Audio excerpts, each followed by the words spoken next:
Time, hoje eu vou revelar para vocês 4 regras científicas para vocês aplicarem em qualquer treino, não importa se vocês estão fazendo musculação, crossfit, treinamento funcional, treino com o peso corporal, não importa. São regras que otimizam os resultados e tornam todo o treino mais seguro.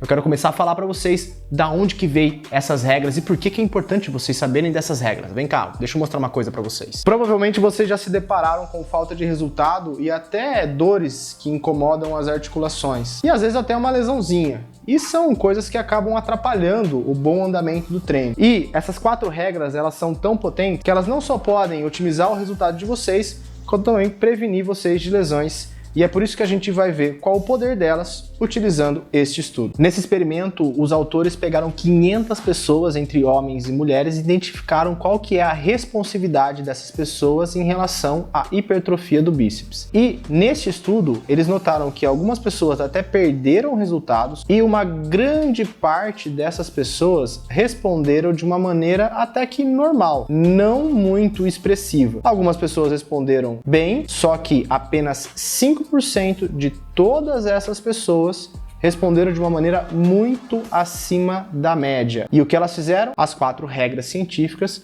que eu vou passar para vocês a partir de agora. Fala, time! Seja muito bem-vindo ao canal. Se é a primeira vez que você está aqui, meu nome é Henrique de Mauro e eu sou o criador da assessoria de treino, dieta, mentalidade, método TDM.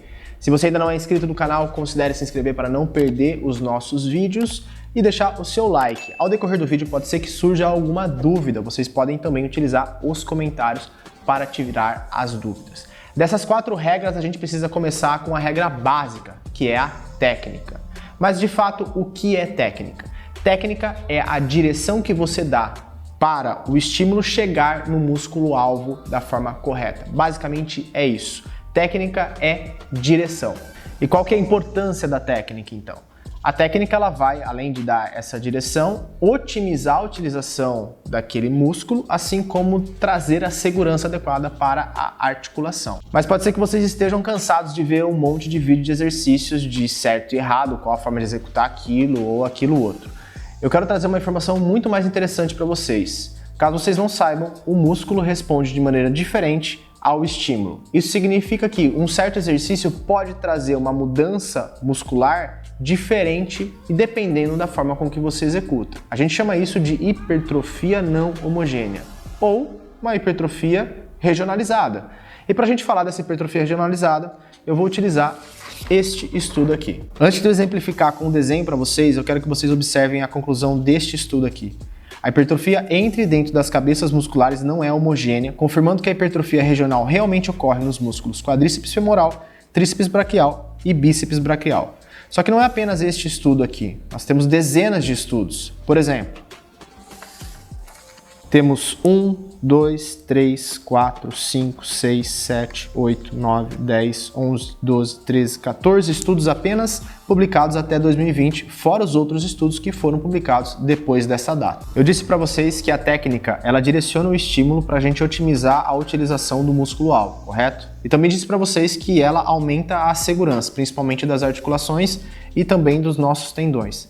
Mas veja que interessante, dependendo da forma com que você executa certo exercício, você pode ativar, ou melhor dizendo, utilizar mais a porção distal do músculo, ou seja, aonde ele está inserido no osso, ou a porção proximal do músculo, onde ele está inserido no início, no começo do osso, ou então você também pode ativar mais a porção medial.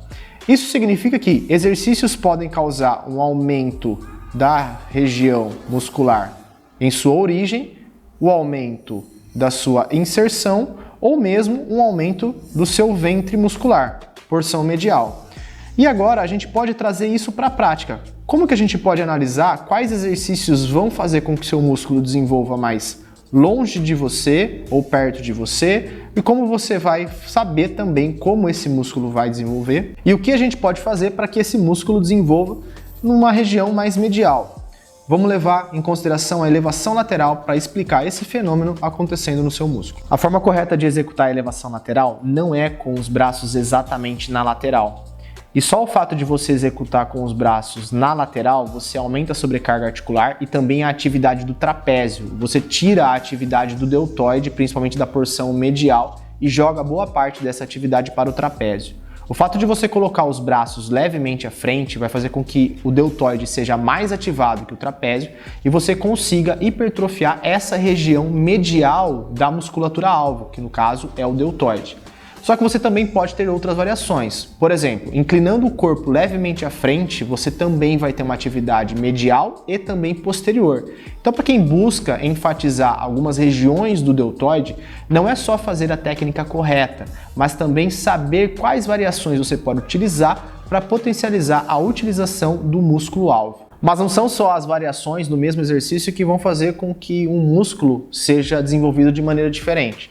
Se vocês analisarem, por exemplo, eu quero até propor um desafio para vocês, quando vocês realizarem o agachamento completo, vocês vão notar que é bem provável, se existir dor muscular no outro dia, que essa dor muscular aconteça bem na região inferior dos glúteos. Por quê? Porque é exatamente nessa região que você tem uma maior atividade do grupamento glúteo sendo utilizado durante a realização de um agachamento completo. Ou seja, da mesma forma que a técnica direciona o estímulo para o músculo e as variações vão fazer com que aquele músculo responda de maneiras diferentes, ela também traz segurança, mas a gente não pode esquecer que a seleção de exercícios é fundamental para que você desenvolva os músculos de maneira homogênea.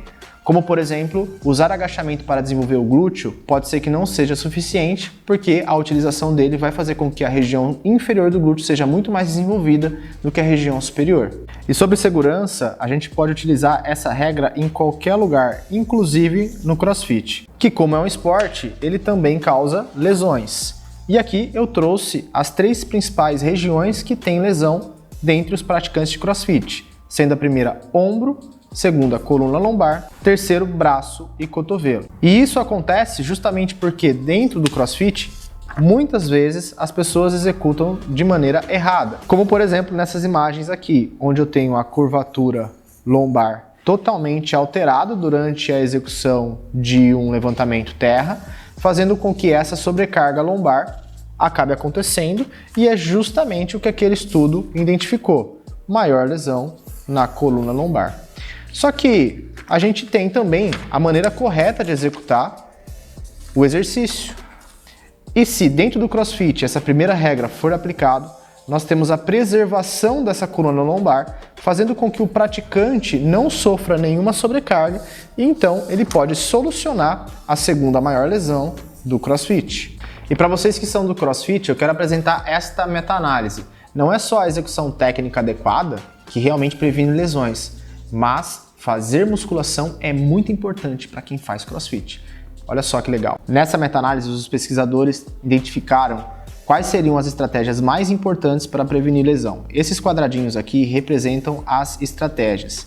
E quanto mais próximo esses quadradinhos estiverem desta linha aqui, maior a chance de prevenir lesões.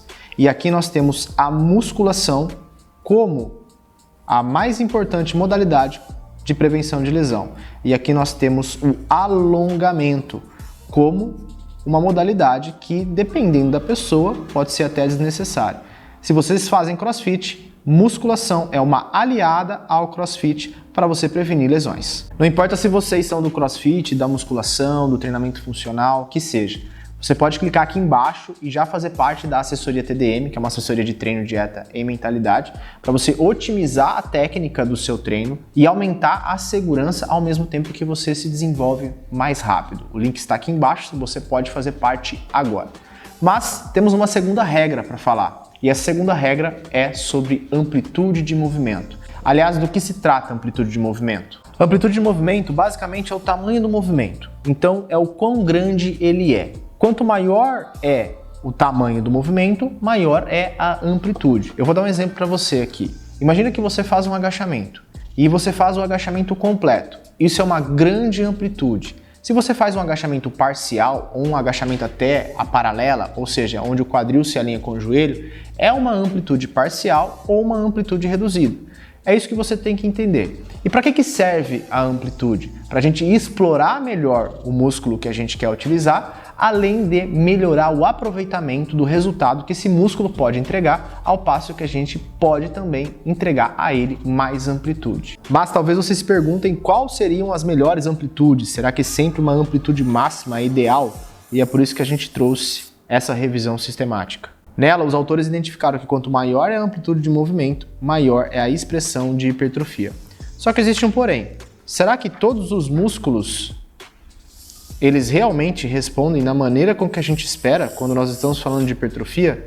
E é por isso que nós temos esse estudo do Brad Schoenfeld. Aqui ele pontua que algumas evidências indicam que a resposta à variação da amplitude de movimento pode ser específica do músculo. Então, esta hipótese também merece um estudo mais aprofundado, ou seja, nem todos os músculos respondem melhor com grandes amplitudes. Só que quando nós falamos de amplitude de movimento em exercícios multiarticulares, como por exemplo, agachamento, talvez maiores amplitudes realmente sejam muito melhores para o ganho de força e ganho de hipertrofia. E aqui eu quero explicar para vocês qual que é a diferença de um agachamento parcial, um agachamento na paralela e de um agachamento completo. Dentre esses três modelos de agachamento, o agachamento completo, além de trazer mais segurança, ele garante maior desenvolvimento de força e também de hipertrofia. Sim, o agachamento completo é mais seguro para joelhos, quadril, coluna e também maiores ganhos de hipertrofia. E esses ganhos de hipertrofia são maiores nos glúteos. Agora, caso o glúteo não seja o seu foco, você pode agachar de maneira paralela, que isso já vai causar a hipertrofia necessária no seu quadríceps. Na dúvida, no treino de vocês, quando tiver exercícios multiarticulares, como leg press, stiff, agachamento, supino e puxada, tentem sempre buscar a máxima amplitude desde que vocês possam fazer isso de acordo com a capacidade articular de vocês, assim como a capacidade do músculo se alongar. Agora, caso vocês tenham exercícios monoarticulares, como uma rosca direta, um tríceps no pulley, uma cadeira extensora, uma mesa flexora, exercícios que utilizam apenas uma articulação, não necessariamente a máxima amplitude vai otimizar os ganhos de hipertrofia e a segurança. Eu vou dar um exemplo. A rosca Scott é um exercício que aumenta o índice de lesão no bíceps quando executada na máxima amplitude, ou seja, quando vocês realizam a extensão máxima do cotovelo para realizar a flexão no mesmo e ativar mais o bíceps. A gente pode concluir que existem exercícios onde teremos otimizações com máximas amplitudes e existem exercícios que não compensa o risco a gente realizar na máxima amplitude. Sendo a primeira regra a técnica, a segunda a amplitude, nós temos a terceira regra, que é a carga. E por incrível que pareça, acertar na carga é uma tarefa fácil. Eu quero dar um passo a passo para vocês, prestem bastante atenção. Primeiro vocês vão identificar qual que é o exercício que tem que ser feito no treino, qual que é o método, número de repetições e séries.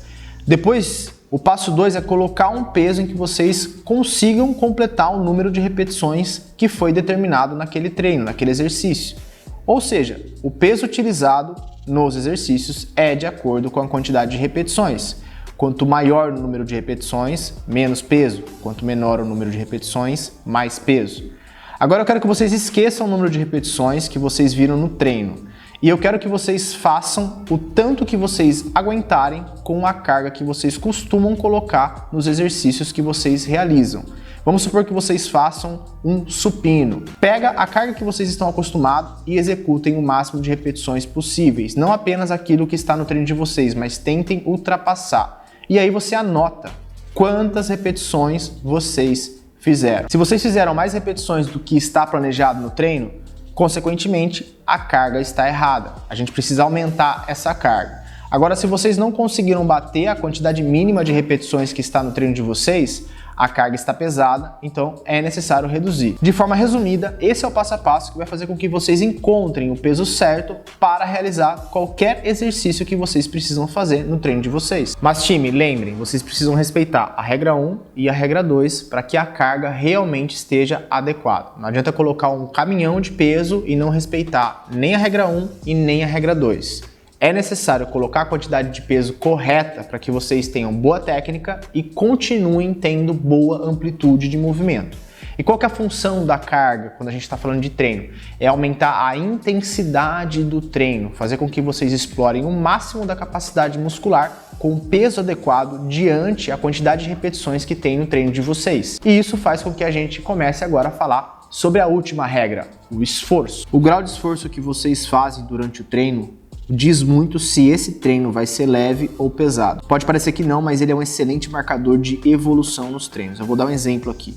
Se o mesmo treino que vocês faziam já não gera mais o mesmo nível de esforço, ou dificuldade, ou fadiga, isso significa que pode estar na hora de mudar o quanto de peso você utiliza, a seleção de exercícios, ou simplesmente vocês não têm dado o melhor de vocês nas sessões de treino. Pode parecer meio óbvio, mas a maioria das pessoas acaba treinando fofo, fazendo com que boa parte do potencial seja desperdiçado e as pessoas treinem e não vejam resultados. E eu espero que essa situação não seja a situação de vocês, hein, time?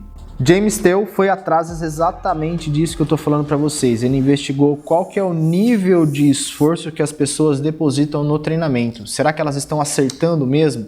E o resultado do estudo foi impressionante. Pessoas iniciantes, elas tendem a errar de 4 a 5 repetições a menos do esforço ideal para terem bons resultados. E isso acontece também com pessoas intermediárias, experientes, avançadas e até os experts. Ou seja, até pessoas com décadas de treino erram de 1 a 2 repetições a menos do esforço ideal. Será então que parte dos resultados que você não tem estão ligados também ao nível de esforço que você deposita no treino? Essa é a última regra das 4 regras científicas que otimizam resultados e trazem segurança na prática da musculação, nos treinos de CrossFit, nos treinos em casa, treinos funcionais e de qualquer outro treino. A minha pergunta é, será que vocês estão aplicando essas 4 regras científicas no treino de vocês? Você acabou de descobrir o que é a musculação TASS, técnica, amplitude, carga, esforço, que é o modelo que eu utilizo na assessoria de treino, dieta e mentalidade, que eu entrego para os alunos do método TDM. Inclusive, você pode fazer parte dessa assessoria clicando aqui embaixo e nela você vai encontrar os vídeos tutoriais de todos os exercícios para você saber qual que é a técnica correta de cada um deles, qual a amplitude adequada para cada um deles, sejam exercícios multiarticulares, monoarticulares, e também aplicar a carga correta de acordo com as repetições e os métodos do seu planejamento de treino completo. Além de saber o esforço que você precisa fazer de acordo com o seu nível de treinamento, seja você iniciante, intermediário, avançado ou uma pessoa expert em treinos de musculação. Eu espero que esse vídeo tenha agregado para que vocês possam aplicar todas essas regras no treino e não se esqueçam de acompanhar todos os conteúdos que serão passados aqui no canal. Vejo vocês no próximo vídeo ou aqui dentro na assessoria TDM. Um abraço!